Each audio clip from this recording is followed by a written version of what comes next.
Hello বন্ধুগণ, তোমরা কেমন আছো? আশা করি ভালো আছো। আমিও ভালো আছি। তো আজকে রান্না করব খাসি মুরগি। তো এটা একবারে আমি ম্যারিনেট করে রেখে দেব, সব মশলা দিয়ে মাখিয়ে তারপর রান্না করব। তো এখানে দিয়েছি আদা রসুন বাটা, দিয়ে দিলাম একটু পেঁয়াজ, তারপর লবণ, তারপর দেব হলুদের গুঁড়া, ধনিয়ার গুঁড়া, মরিচের গুঁড়া, তারপর ভালোভাবে একটু তেল দিয়ে সয়াবিন তেল দেব, তেল দিয়ে ভালো করে মাখিয়ে রেখে দেব। কেউ চাইলে সাথে সাথেই রান্না করতে পারো, একটু রেখে দিলে ভালো হয়, আধা ঘন্টার মতন রেখে দিলে ভালো হয়। তো মাংসটা আমাদের নিয়ে আসছিলো রানের কাছের মাংস। তো ওই তেলের মধ্যে আমি জিরা তেজপাতা দিয়ে দিলাম আর গোটা গরম মশলা দেব। আর আমি আলু আর একটু পেঁয়াজ ভেজে রেখেছি, ওগুলো পরে দেব।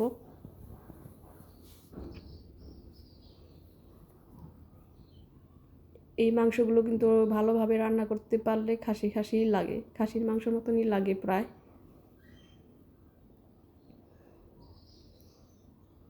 তো মাংসগুলোর মধ্যে তেল ছিল, তো এর জন্য অনেক তেল উঠেছে।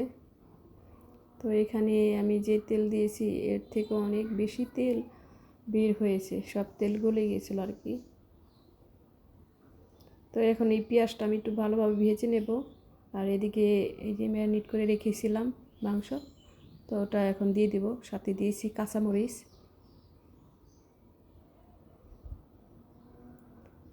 তো এখন ভালোভাবে কষিয়ে নেব।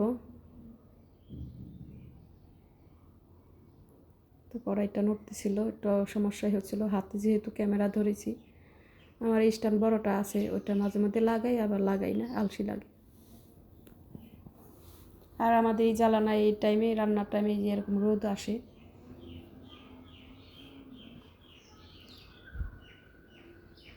এর জন্য ওই সামনে কাগজ দিয়ে রেখেছি যাতে বাতাসও না আসে আর রোদের আলো এসে ভিডিওটা সুন্দর হয় না।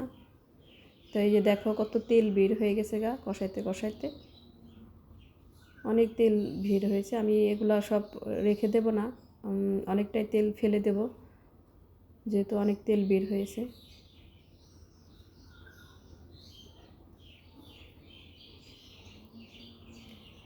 তো ভালোভাবে কষিয়ে তারপর জল দিয়ে দিব।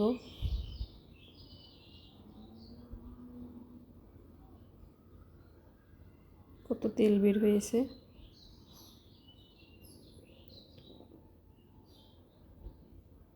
তো এই যে তেল এখান থেকে আমি কিছু ফেলে দিয়ে তারপর জল দেব। আর প্রেশার কুকারে দিয়ে দিব। এই মাংস এইভাবে সিদ্ধ হতে অনেক সময় লাগবে, তো প্রেশার কুকারে দিলে তাড়াতাড়ি হয়ে যাবে।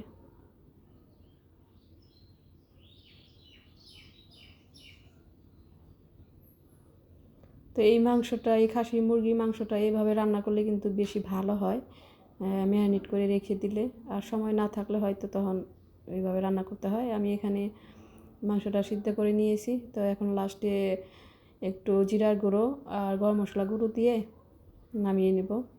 আর আমি আলু আগেই দিয়েছি, যখন জল দিয়েছি প্রেশার কুকারে তখন আলুটা দিয়ে দিয়েছি। আর একটু পেঁয়াজ আস্তে আস্তে থাকলে আমার কাছে ভালো লাগে। পেঁয়াজটা এরকম আস্তে আস্তে করে রেখে একটু হালকা ভেজে রেখে দিলে পরে দিলে ভালো লাগে। তো এই রান্নাটা শেষ। তো কেমন লাগলো তোমাদের?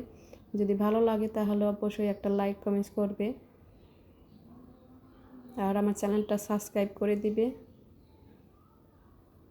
তো তোমরা ভালো থেকো, সুস্থ থেকো, আমার জন্য দোয়া করো, আমি যত এগিয়ে যেতে পারি আর তোমাদের ভালো ভালো ভিডিও দিতে পারি।